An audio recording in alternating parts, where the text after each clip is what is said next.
It is 4 o'clock. I will call to order this meeting. Please stand to sing our national anthem.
Please be seated.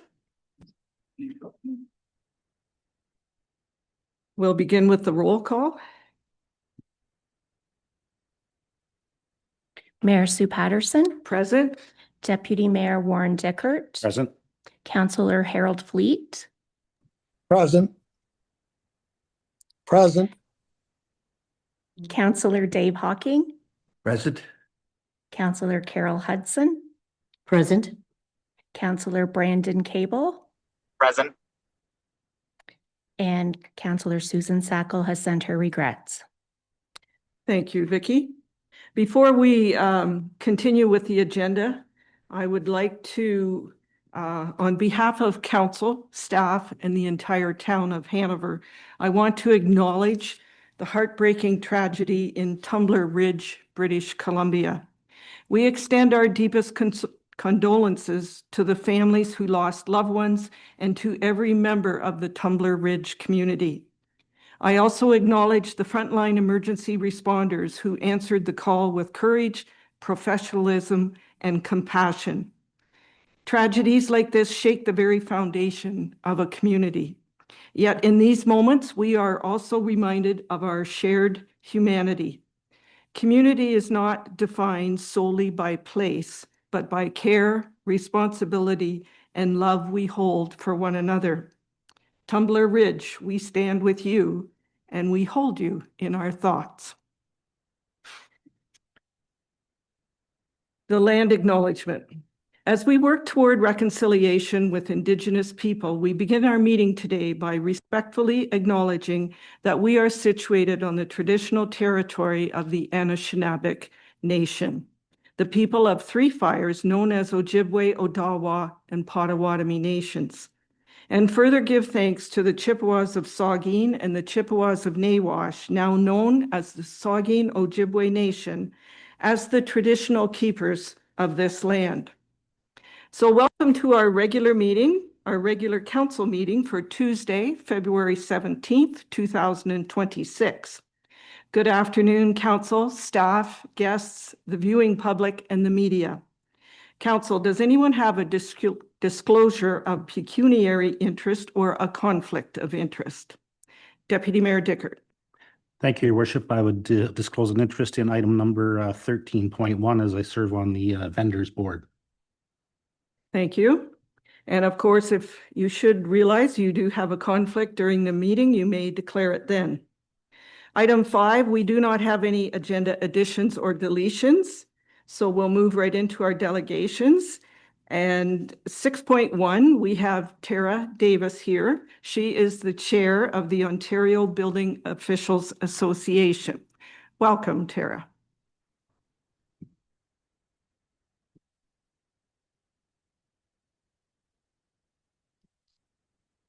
Good afternoon, Your Worship and members of council. My name's Tara Davis. I'm the Chief Building Official for the town of South Bruce Peninsula. I'm also the Chair of the Ontario Building Officials Association Blue Water Chapter.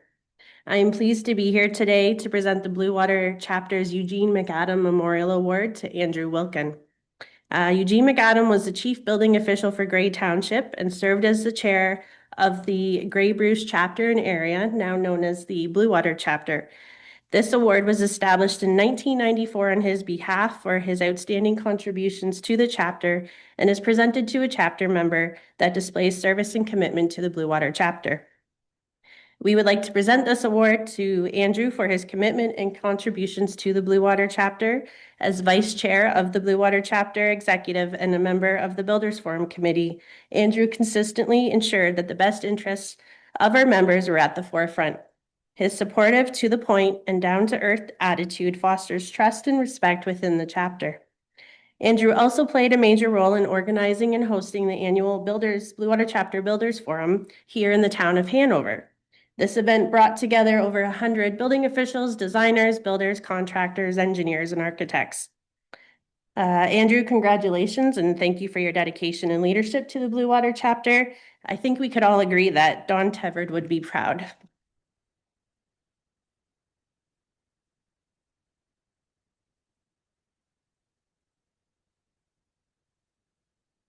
Thanks, Tara. There you go.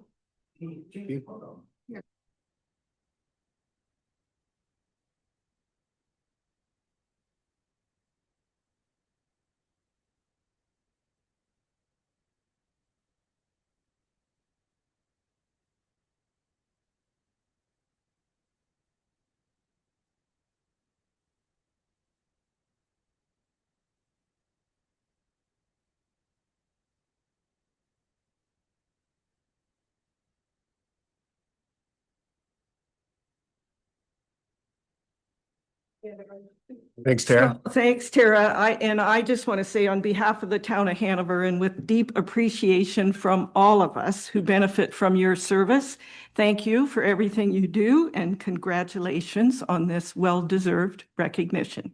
Thank you. Thanks, Tara. Okay, next on the agenda, item 7 is council minutes, and we have 2 sets of minutes. 7.1 is the regular council meeting minutes from February 2nd. Can I get a mover and seconder? And I'll highlight a couple of items. Deputy Mayor Dickert and Councillor Hudson. I just have 2 items, I believe. We did have, you remember we had a delegation from YMCA Grey Bruce Settlement and Languages Services. We heard about the various supports available within Grey and Bruce counties. And these supports, they are free of charge and include workplace support, settlement workers in schools, citizenship preparation, language instruction, community connections, and settlement worker services. Lots of resources for people there. We also had a delegation, and we proclaimed the month of March as Irish Heritage Month, and the national flag of Ireland will be flown at the Civic Center, and the building will be illuminated in green for the period of March 12th to March 20th. And one other item I wanted to highlight was that we updated our terms of reference for the Finance Committee. Any questions or comments with those? Seeing none, I'll call the question. All in favor? That is carried. And I'm going to ask online, Brandon. In favor. Thank you. And I have Councillor Fleet in favor. Okay, next is 7.2. This is the special council meeting minutes from January 26th. And I need a mover and seconder to put that on the floor. And I'll take Councillor Fleet and Councillor Cable. Okay on that? Yes. Thank you.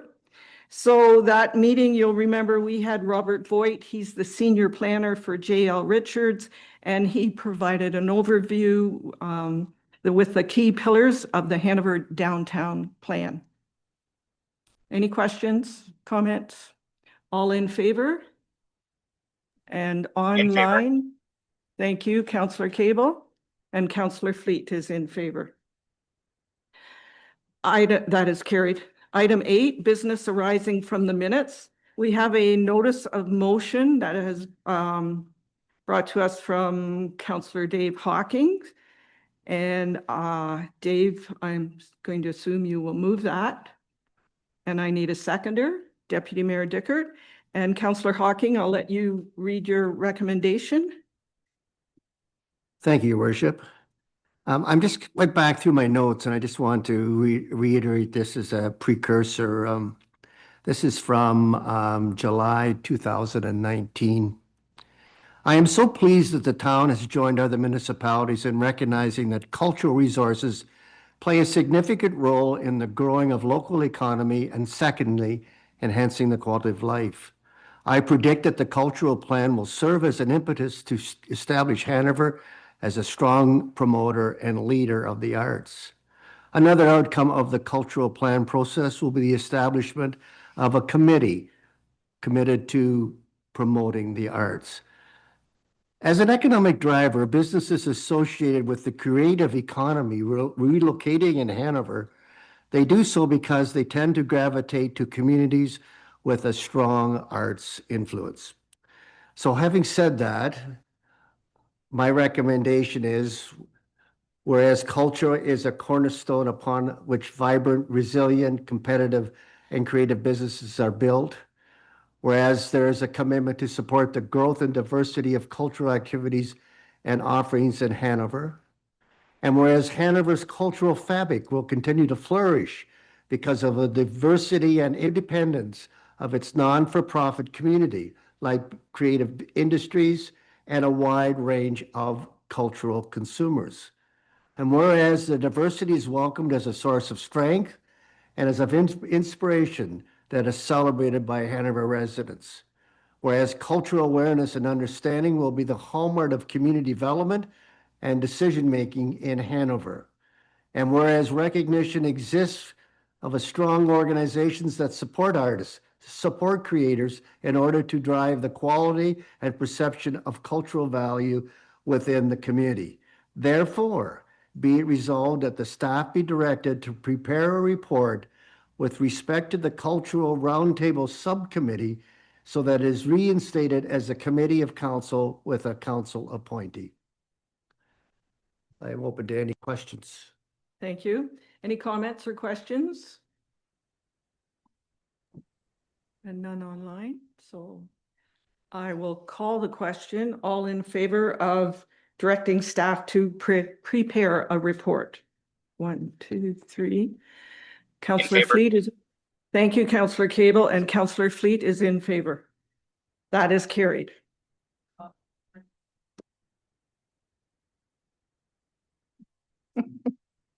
Okay, so next on the agenda, item 9 is the consent agenda, and I will ask if there are any items in this consent agenda that anyone wishes to be discussed separately.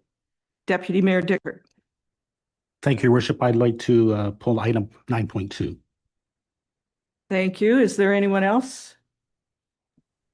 Seeing none, then we'll go back to the original consent agenda. Without 9.2, I need a mover and seconder. And that is that the items listed on the consent agenda be received for information. So it's moved by Councillor Hawking, seconded by Deputy Mayor Dickert. All in favor? In favor. Thank you, Councillor Cable, and Councillor Fleet is in favor. That is carried. So then we'll move to 9.2. So this is report ED 0426. The subject is the Youth Retention Initiatives Update. It's from April Marshall, our Economic Development Manager, and I need a mover and seconder to put that on the floor. Deputy Mayor Dickert moves it, and Councillor Fleet is seconding. April, can you highlight that, please? Thank you, Your Worship. This report is a follow-up essentially to last year in 2025 upon the Launchpad Youth Skills and Technology Center dissolving. Staff has been tasked with doing some research amongst our youth partners in our community, as well as surveying other youth as far as what their needs are and how we can support them so that they find, their place in our community and want to set up or want to establish their life here, whether they move away for a bit or they stay after post-secondary or after secondary school. We want this community to be inviting for them to come back and show that we've invested in them. So through 2025, as mentioned, we had focus groups. We did some youth surveys online, and I think just really emphasizing the continued use of that 6, 12, 10th Street because of the investment that was made in that building and the opportunity to continue skill development there. So I think just identifying some major themes that were heard throughout that consultation process was really that youth did really value and want a space outside of school and home that they felt safe and that they could participate in potential programming there once there was a certain comfort level established. But they also really wanted to have their voice heard or be part of decision-making processes. So with that, and throughout various engagements with council throughout 2025, we did strike a partnership with Elephant Thoughts to be the lead operator of 6, 12, 10th Street. Elephant Thoughts really, through the engagement process and expressions for interest, really rose as far as being able to really step into that lead operator role and continue the important programming that they're doing, not only locally, but around the world. They really saw value in the infrastructure that has been established there. So happy to report as of January 1st, 2026, we do have an agreement in place for them to be the lead operator, 6, 12, 10th Street.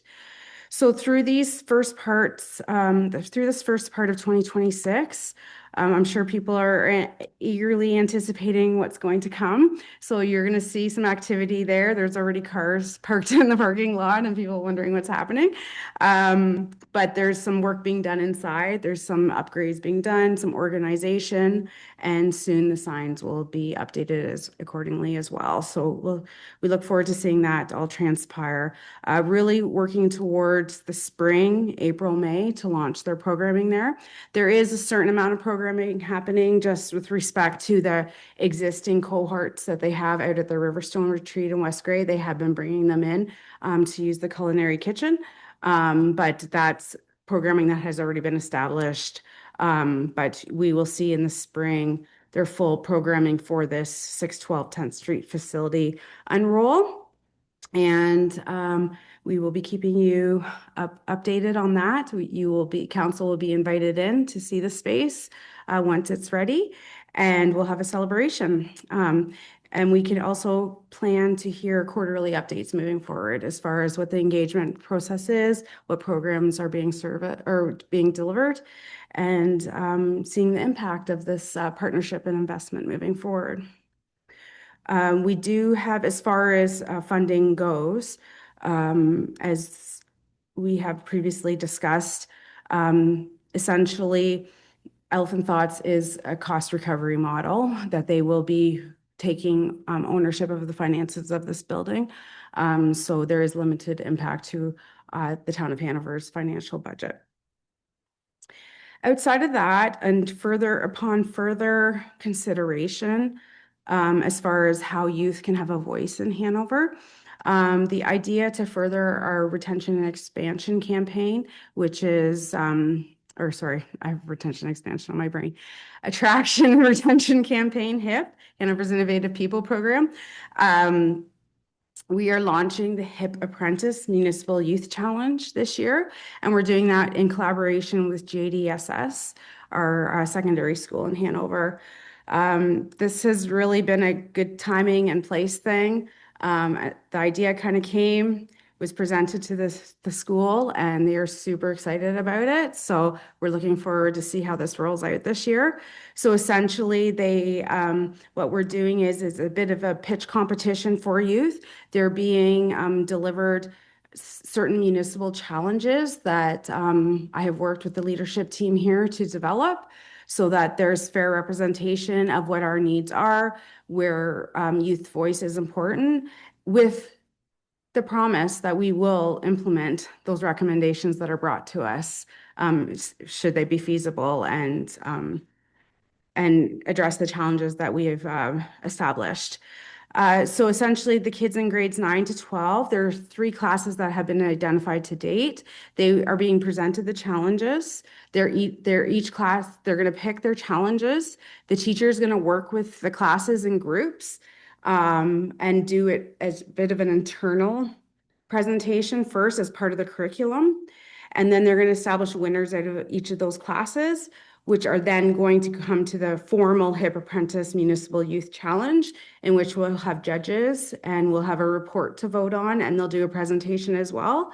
And we'll crown a winner that'll essentially then come to council and present their ideas. So we're trying to give them a little bit of insight as to how municipal government works, how they can support the community, and then just giving them a bit of that notoriety for having accomplished this, something good that they can put on their resume and something that they can be proud of for years to come. So stay tuned for more information on that. Essentially, this links to the healthy and welcoming community goal, strong and vibrant community, and open and responsible government. And the recommendation is that report ED, apologies, ED 04026, Youth Retention Initiatives Update, be received for information. I'd be happy to answer any questions you may have. Thank you, April. Deputy Mayor Dickert. Thank you, Your Worship, and excuse me, thank you, April, for the report.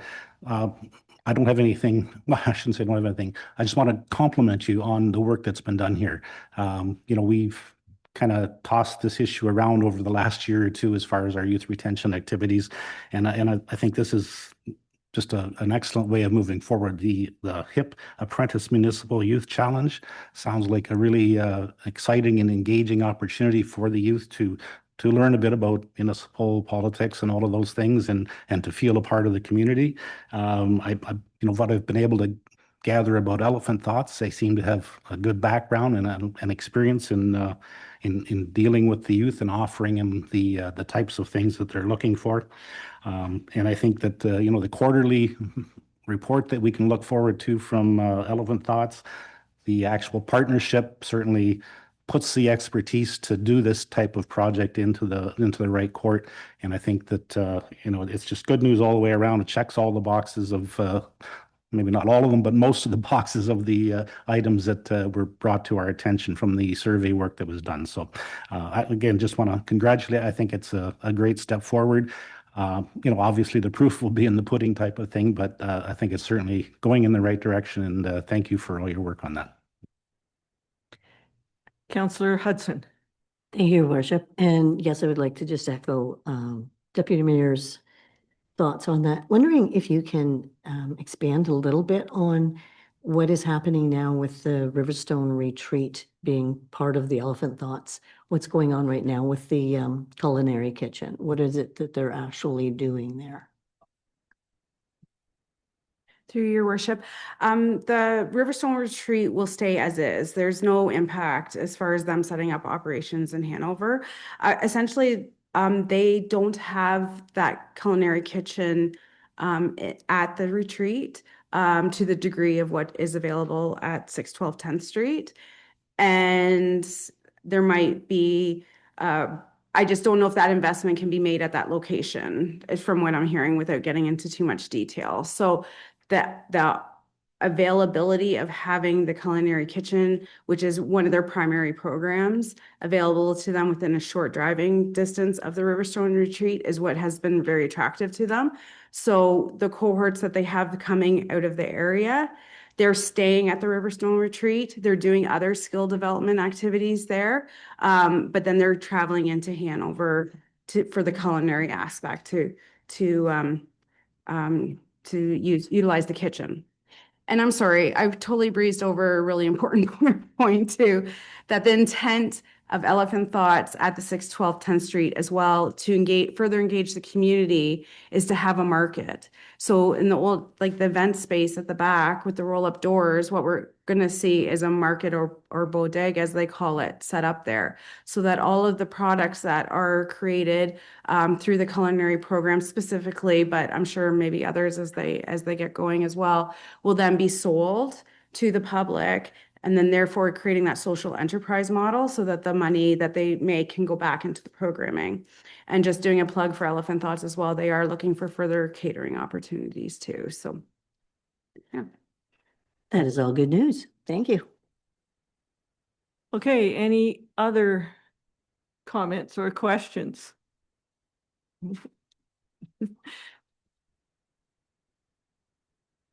Councillor Fleet. Thank you, Your Worship, and thank you, April, for your report. This is like Deputy Mayor Dickert and Councillor had mentioned that I think this is great news for the town of Hanover. It's nice to see that facility being used, and it's too nice of a facility to be sitting there empty.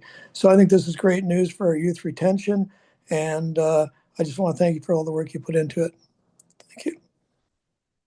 Thank you, Councillor Fleet. Any other comments? Seeing none, I'll call the question. All in favor of ED 0426? And Councillor Fleet is in favor, so that is carried. Item 10 is staff reports requiring action. 10.1 is report ED 0526. The subject is the Hanover Business Retention and Expansion Study 2026 Survey Report. It's from April Marshall, our Economic Development Manager. I do want to mention we're on page 72 of the package for anyone following online. And I need a mover and seconder to put this on the floor. Councillor Cable and Councillor Hudson. April? Thank you, Your Worship. So at the latter part of 2025, Hanover went through a business retention and expansion study. So this is a structured, confidential, and proactive economic development tool to support our existing businesses. It's a real opportunity for us to ask them in-depth questions that can help identify red flags, opportunities, and just really help develop and strengthen the work that we do moving forward so that we know that we are supporting the businesses in our community.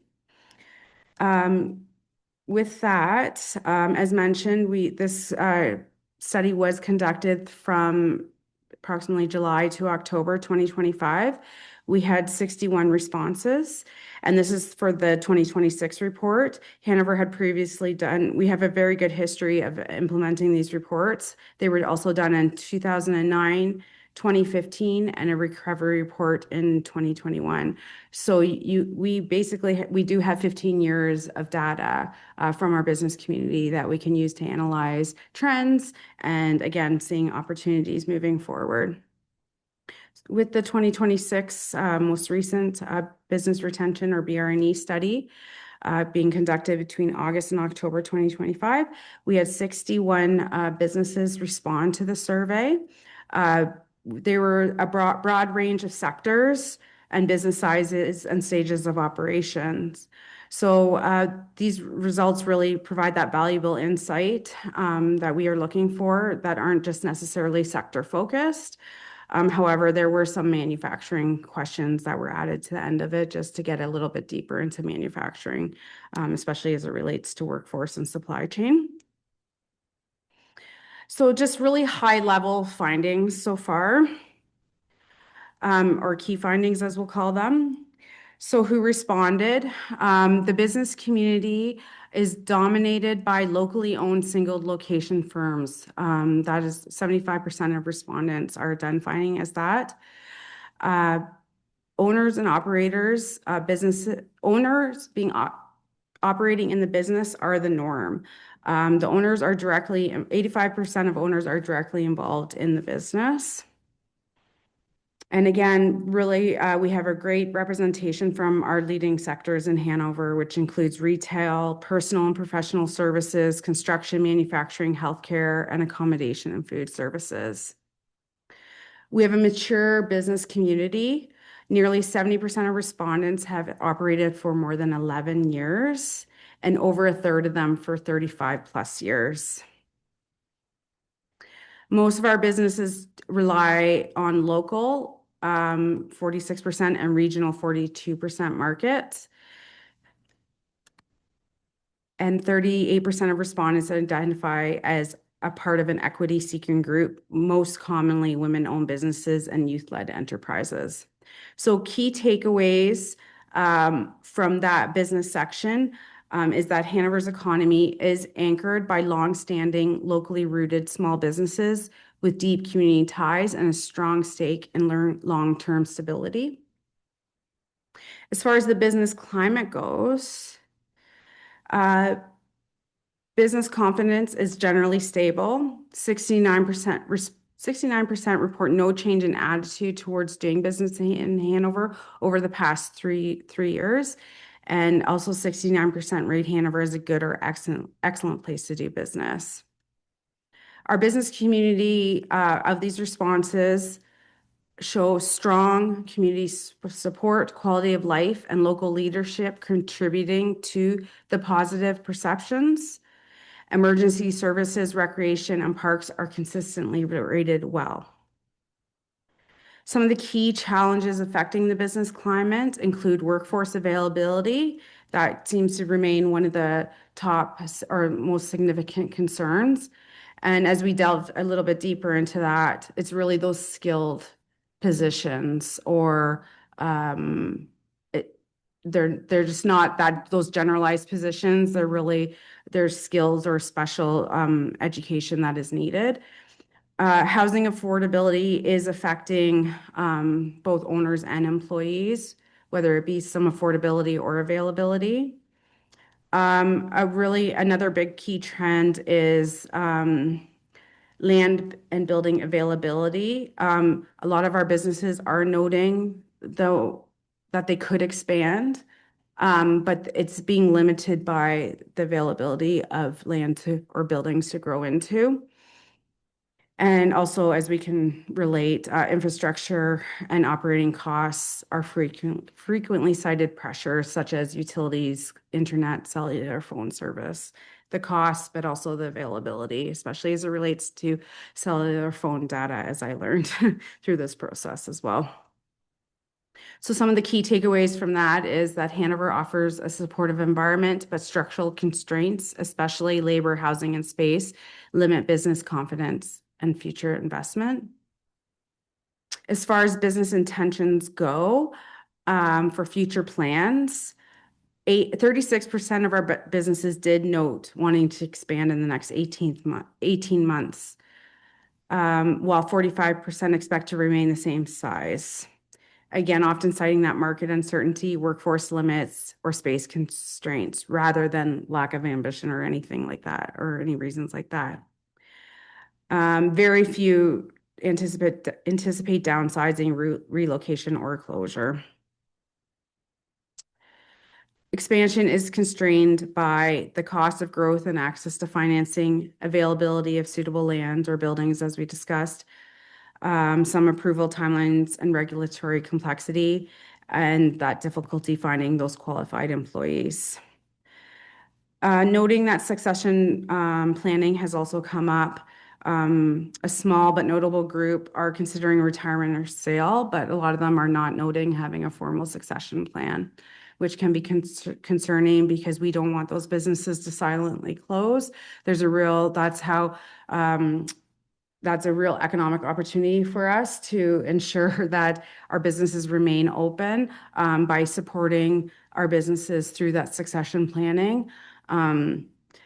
I know there's many sides to this story, and we have tried to do some work in there. Like confidentiality really comes up a lot as far as what supports we're able to give and what they wanted to kind of divulge as they're doing their business assessments.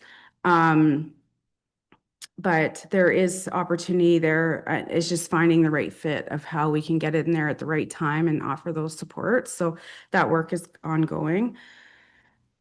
And then, so we will find those proactive supports moving forward. As far as business development and performance, and industry outlook and sales, most industries' outlook is stable or growing. That's what their respondents are identifying. Projected sales are most likely to increase or remain steady than decline. Growth is driven by local demand, service diversification, reputation, and population trends. Many businesses are noting having to get their supplies outside of the area, but that's only because those products that they're seeking might not necessarily be available locally. So there's some gaps in the supply chain that we could further explore as well. There seems to be a high interest in collaboration, so finding that right way to ensure that, or to help support that environment and make that happen, is going to be important moving forward as well. They noted strong interest in joint marketing and promotion, networking and information sharing, shared training opportunities, and cooperative purchasing. Oh, shoot.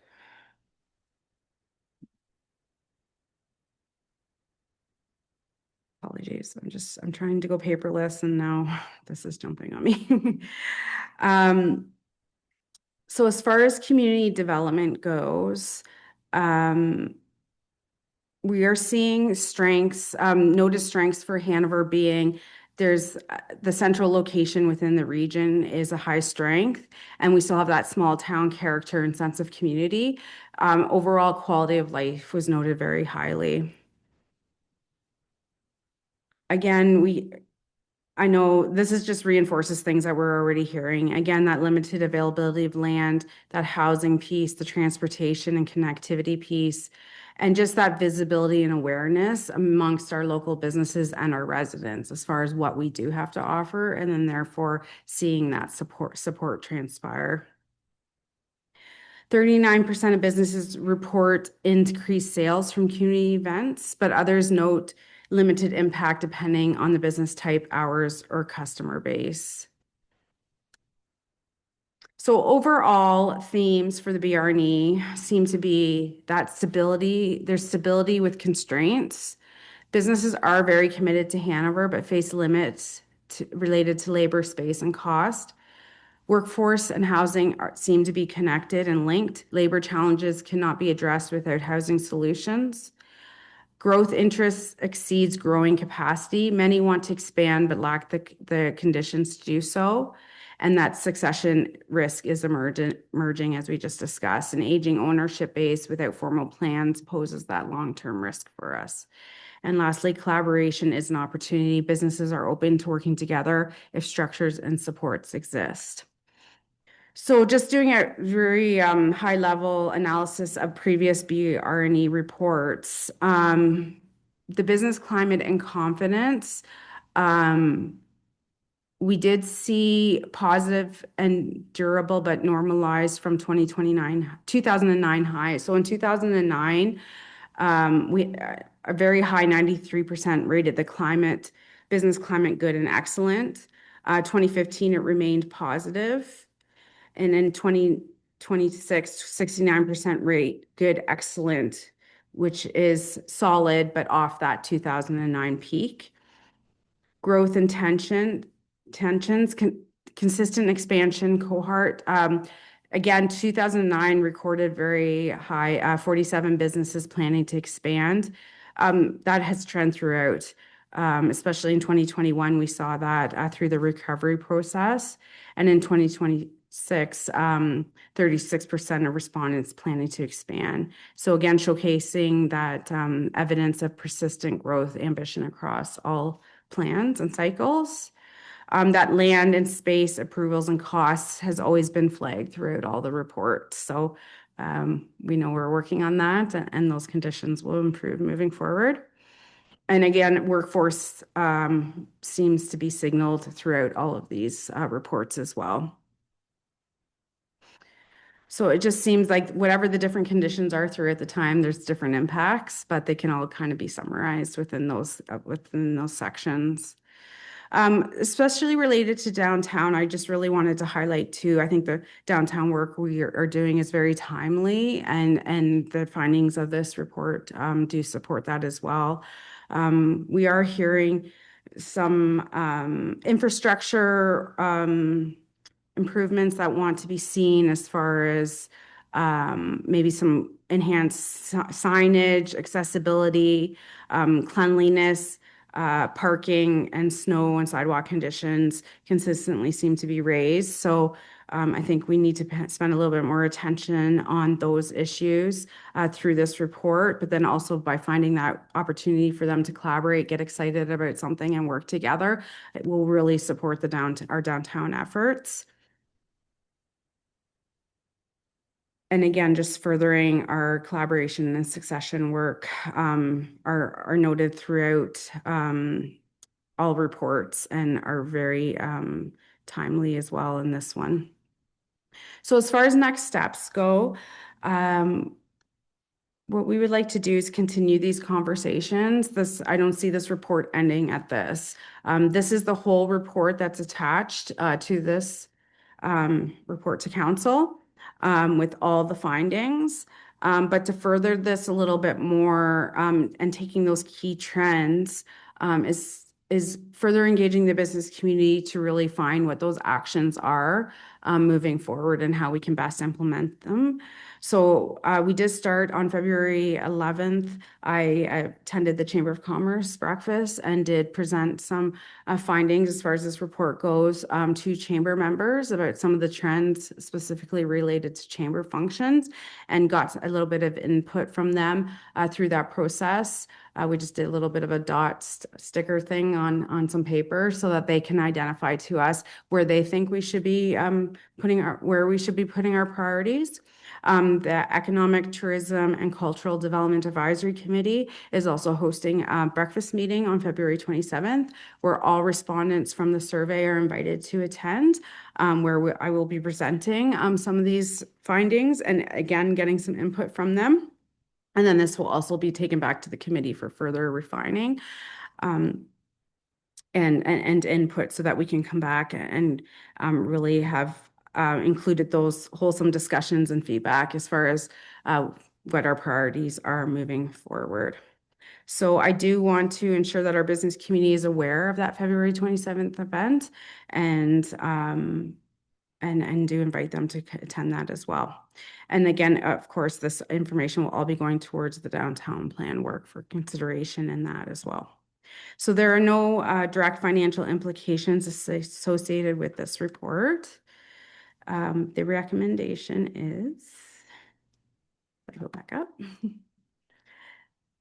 That report, sorry. Okay, that report ED 05-26 Hanover Business Retention and Expansion Study 2026 survey report to be received, and that continued engagement with the business community be endorsed to validate priorities and refine actions arising from the Business Retention and Expansion Study survey findings, and that staff be directed to report back with an implementation roadmap, including roles, timelines, resource implications, and early actions following the identified business community consultations. I would be happy to answer any questions you may have. Thank you, April. Questions, comments? Deputy Mayor Dickert. Thank you, Your Worship. Thank you again, April. You've been busy getting ready for this meeting. Couple of observations, I guess, more than anything, but this information regarding the labor crisis, shall we call it, I find it's interesting when you sit through the physician recruitment meetings. One of the things that comes up there quite often is many times, doctors, it's two professionals in that family, and they're looking for these types of roles. Is there an opportunity to blend this information with the physician recruitment committee to say, we do have this demand for these additional professional roles in the community, and how do we see that happening?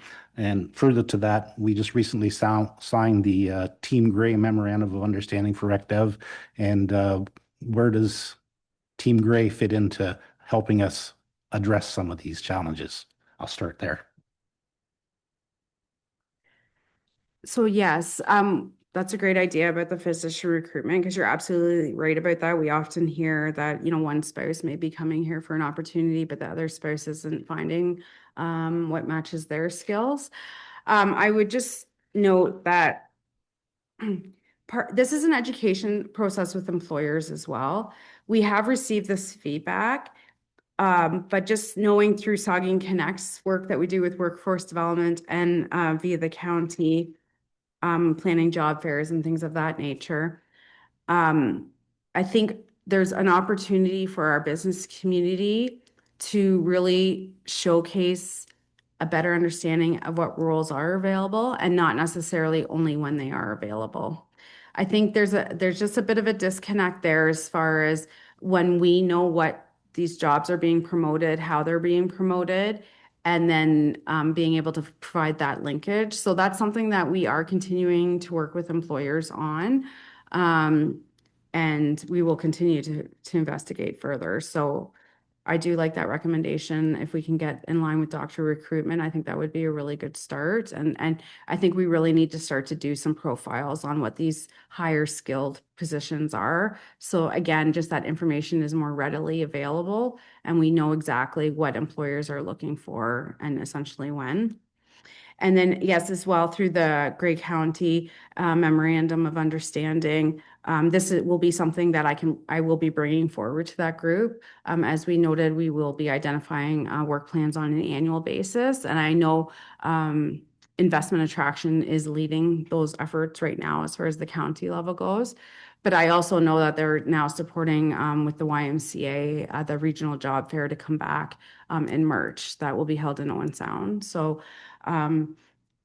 again, just kind of working through those processes, the contacts we have with employers that we have, and making those connections is probably going to be our role moving forward. And just wanted to provide you some insight as to some of the obstacles or barriers that we face as well, because we don't know what we don't know, and I think this could be lended to youth as well.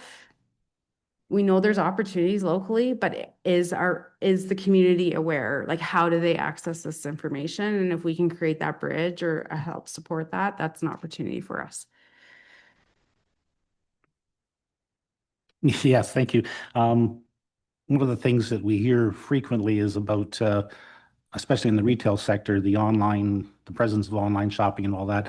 I didn't see that come out in the report when I was reading through it. Do you have any comments on that as to how that, is that not an issue to the businesses locally, or did I just miss something in the report? Yes, through your worship. Yeah, ultimately that wasn't really picked up as a flag. They weren't explicitly asked about online sales. And again, that would really be specific probably to your retail sector. So if I could see if we were doing a retail focus BRNE, that would definitely be something that we would include in that. But as far as the general across sectors, that wasn't included as a question, but nor was it really included in the open-ended questions as a concern. The only thing that I can really kind of read into as far as responses go is that businesses did note that there was a bit of a lack of local support that they're feeling.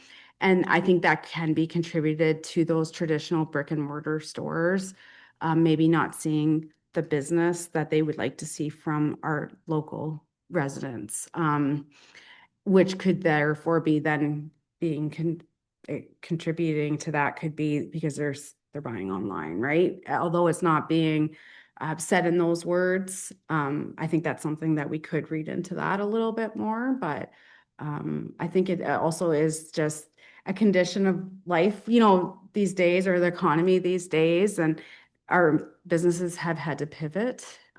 We certainly saw that through the 2021 recovery when the pandemic came and many businesses were forced to pivot and get online.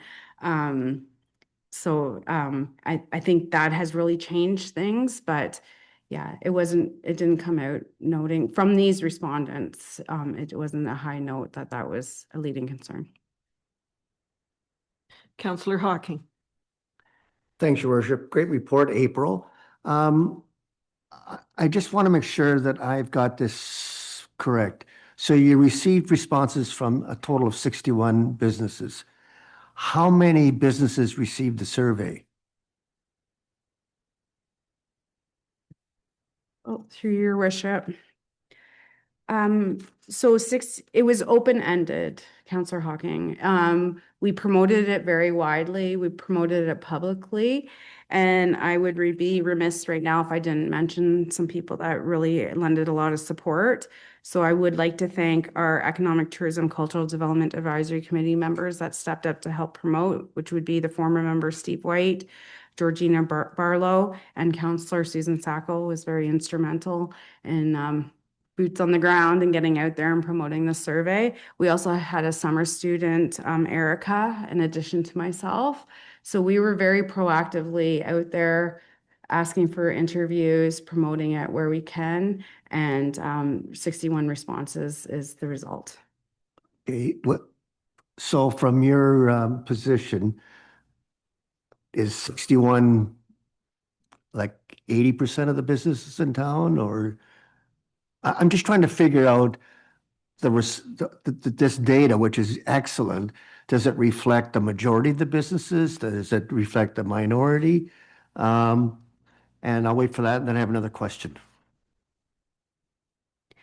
Our target was 75 businesses, and that was using the percentage of businesses. There was a calculation that the ministry provided for us to do that. So 75 seemed to be that magic number.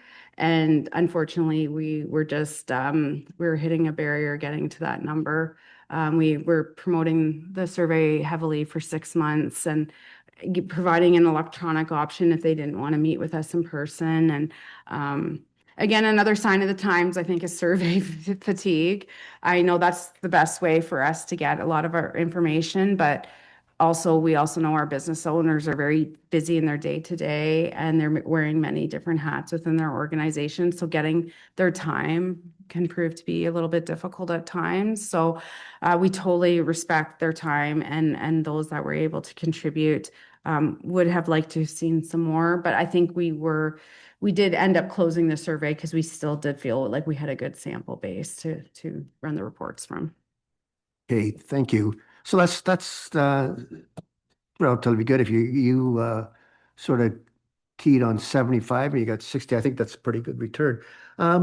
Just a thing that I would prefer is everything here is in percent. So when you say it's 75%, it's 75% of 61. Is that how you determine the percent?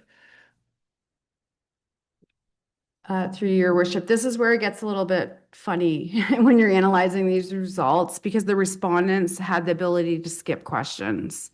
So I can't say either that it's a percentage out of 61. It's based on who responded to that question.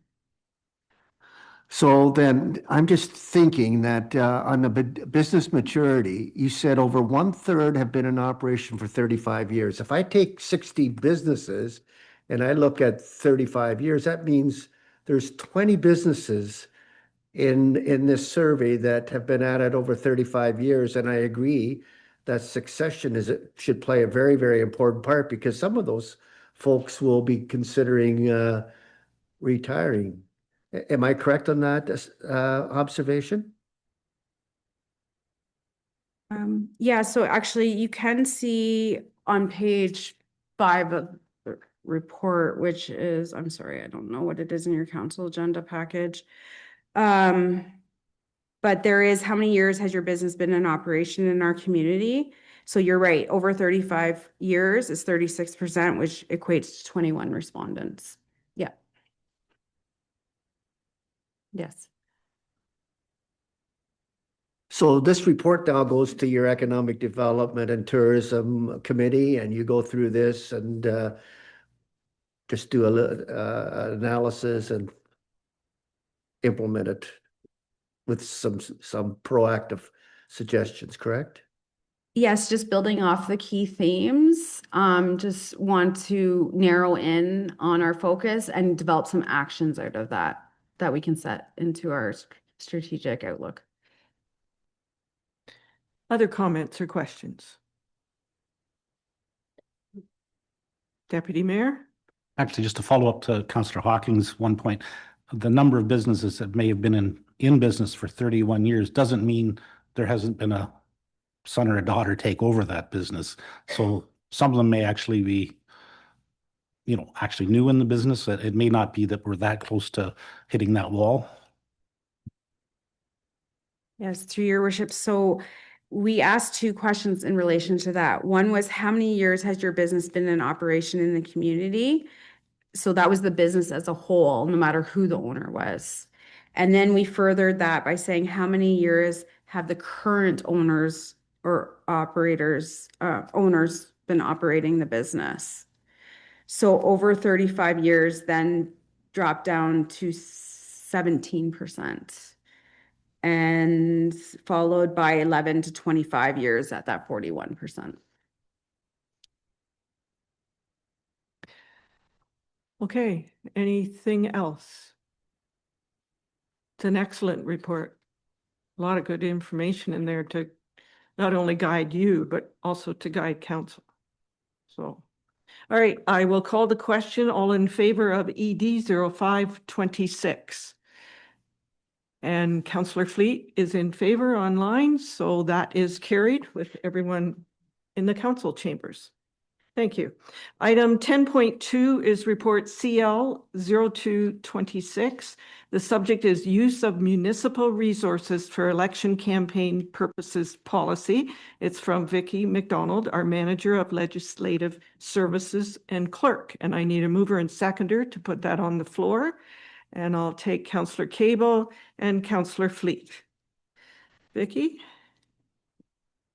Thank you, Your Worship. The Municipal Elections Act requires that each municipality develop a policy and procedures with regard to the use of municipal and board resources during an election campaign period. Excuse me, sorry, losing my voice again.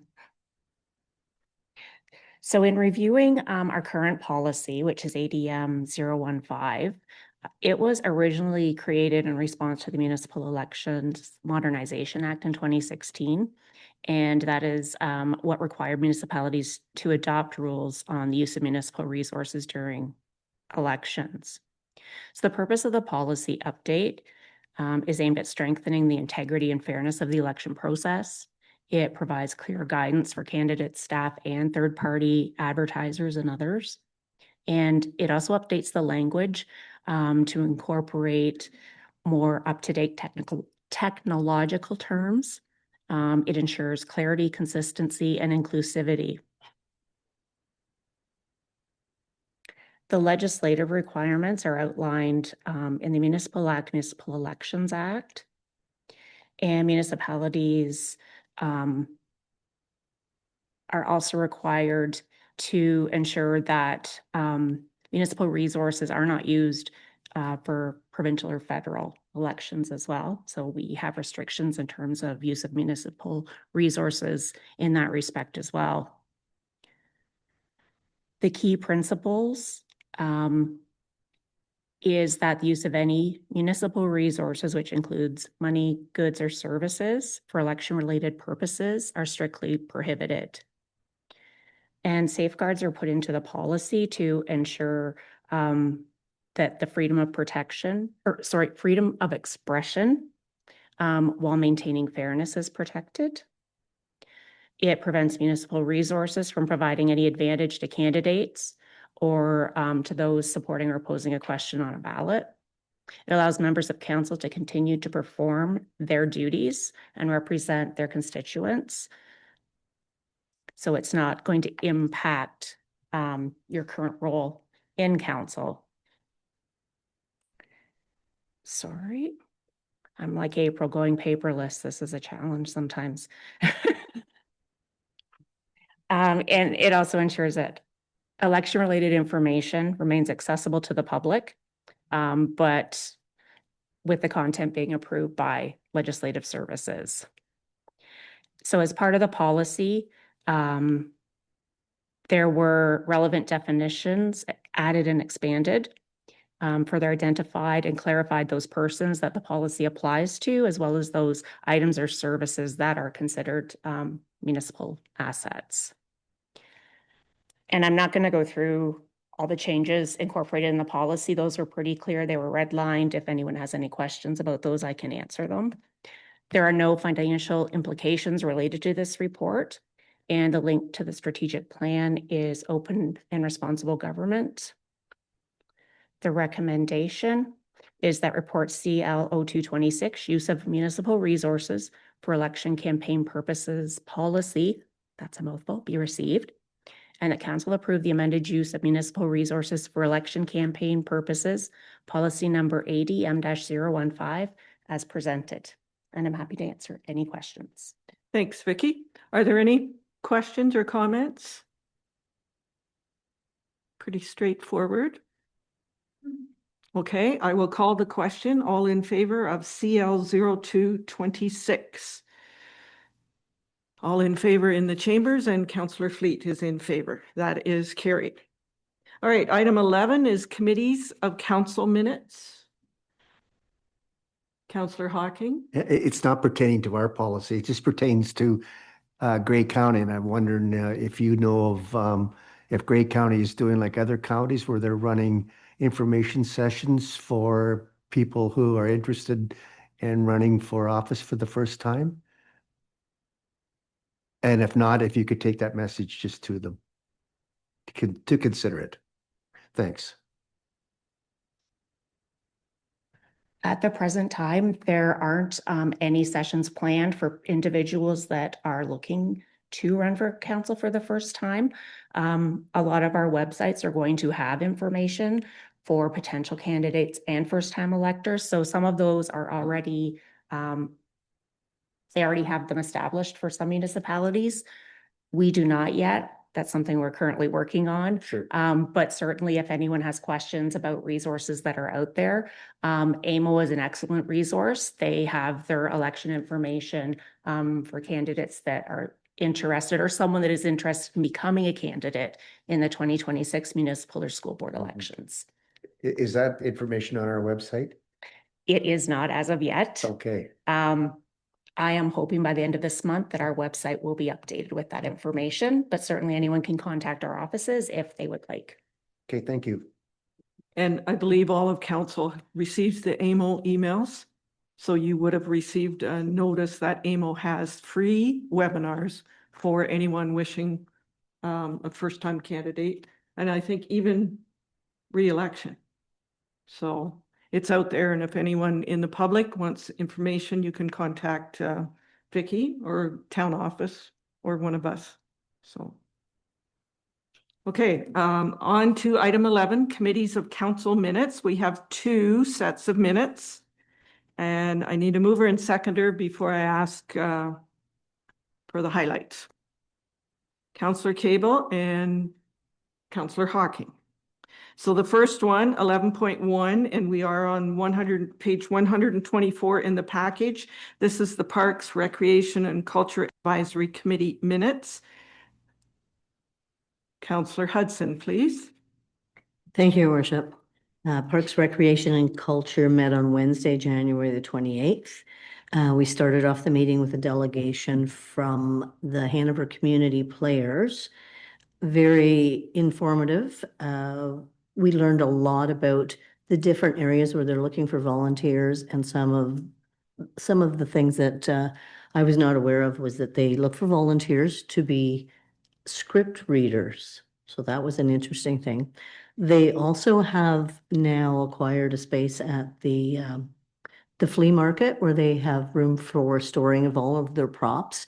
And they also have a large enough space there that they were able to set up a stage that is the same size so that they can do a lot of their practicing there as opposed to in the theater town hall. So that was all news that I was not aware of.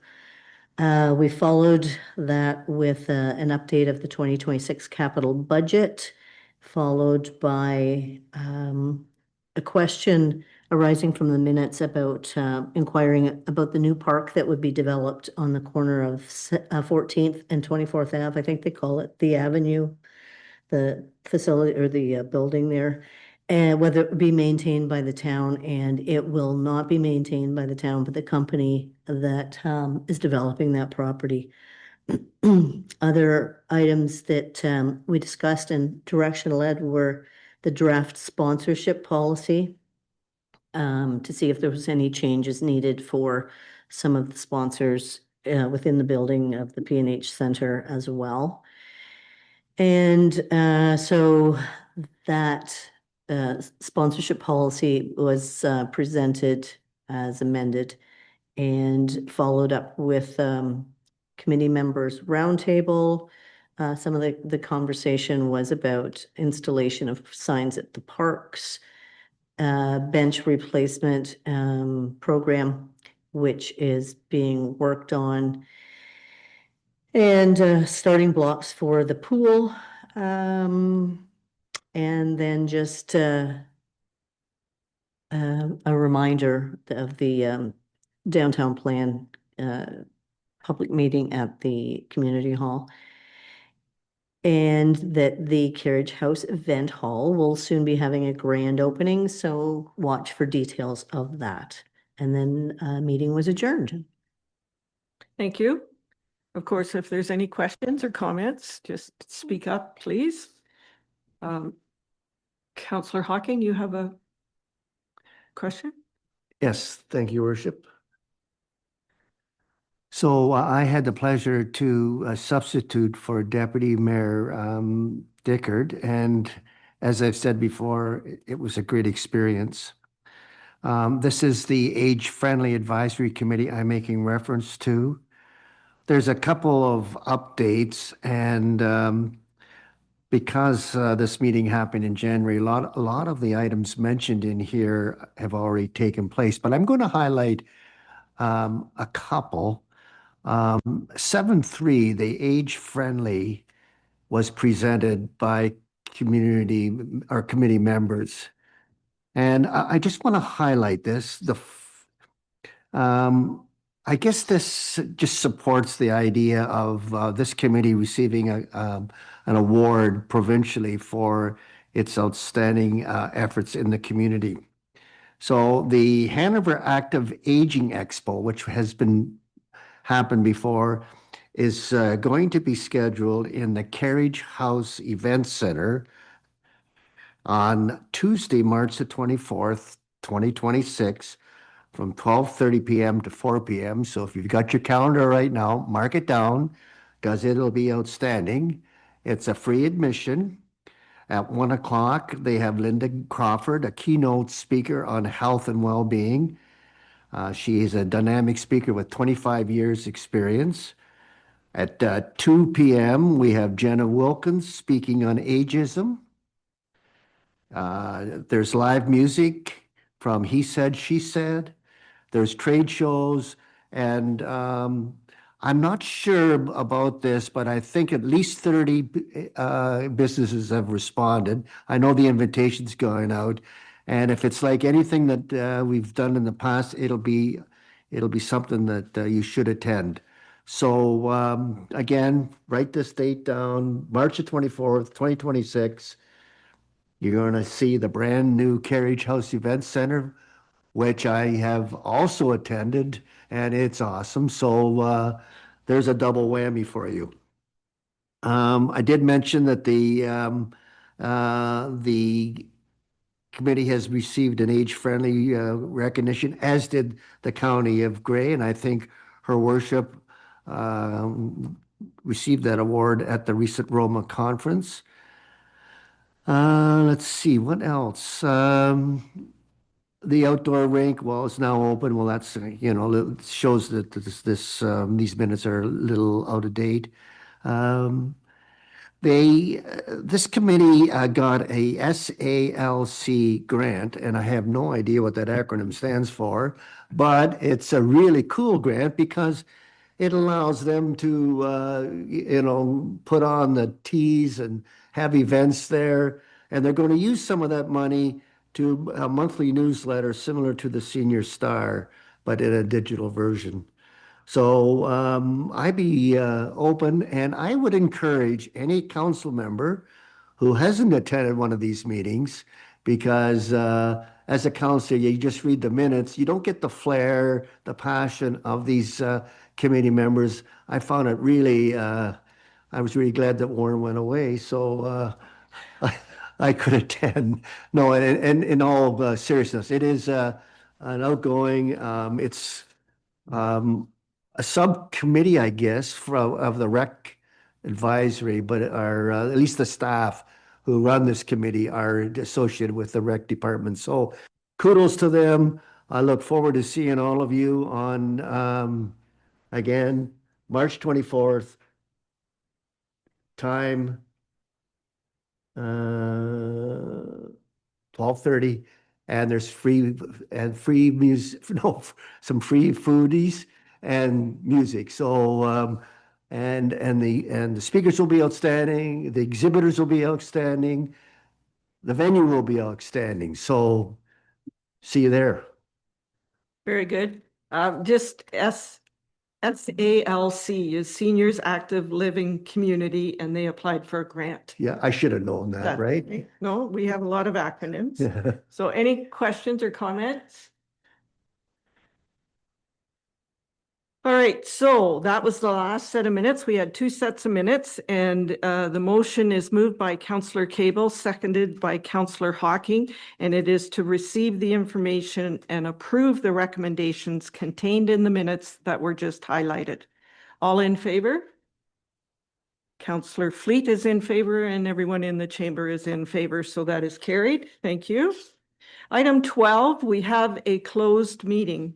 And it is recommended that the Council of the Town of Hanover meet in closed session to address matters pertaining to the acquisition and disposition of land relating to an option to repurchase industrial lands and the acquisition of land to establish an egress from municipal property, as well as a labor relations matter with respect to collective bargaining. I need a mover and seconder for that. Councillor Cable, Councillor Hudson, all in favor? Thank you. We are now in closed. We'll just, and Councillor Fleet is in favor too.